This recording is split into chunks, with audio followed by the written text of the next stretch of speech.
morning and welcome to Bay Sunday. I'm Barbara Rogers. Over the past decade, there have been significant advances in treatments for HIV and AIDS. But World AIDS Day, which was observed on December 1st, is a reminder that the fight is far from over. Later in the show, we'll discuss the crisis and the groups that are now affected most by the virus.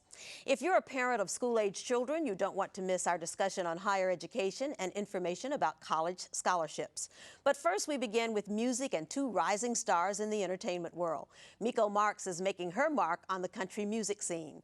Recently named Best New Country Artist at the New Music Weekly Awards, she's riding the charts with her single, Mama.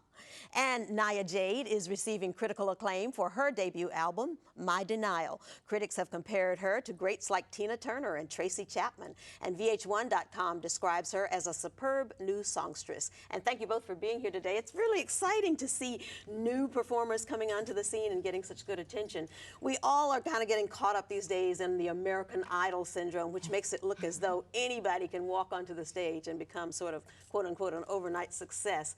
How difficult has it been for each of you to get to the point where you are now? Nia, let's start with you.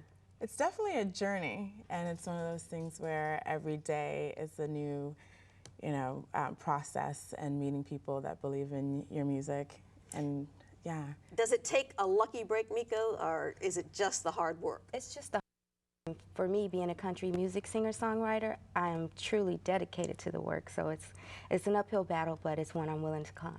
Now, being a country music singer, as far as I know, you are the first woman of color to sing country music that I know of. I've never heard of one other one. We heard of Charlie Pride, who was the first black man. Are there any others? Was there anybody you looked at and said, I can be like that? Well, there was actually a woman back in 1966 who actually sang on the Grand Ole Opry stage.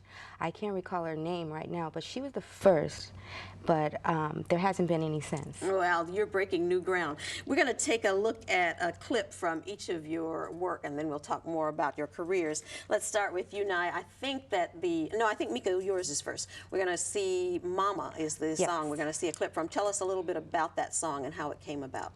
Mama is a song that I wrote for my mom after she passed. I'm an only child, so I had to do everything, and I got a chance to reflect in song, and I had a good friend play my mom, which was Erykah Badu. She came aboard, and so it's really a piece that I'm proud of. All right, let's see a little of Mama.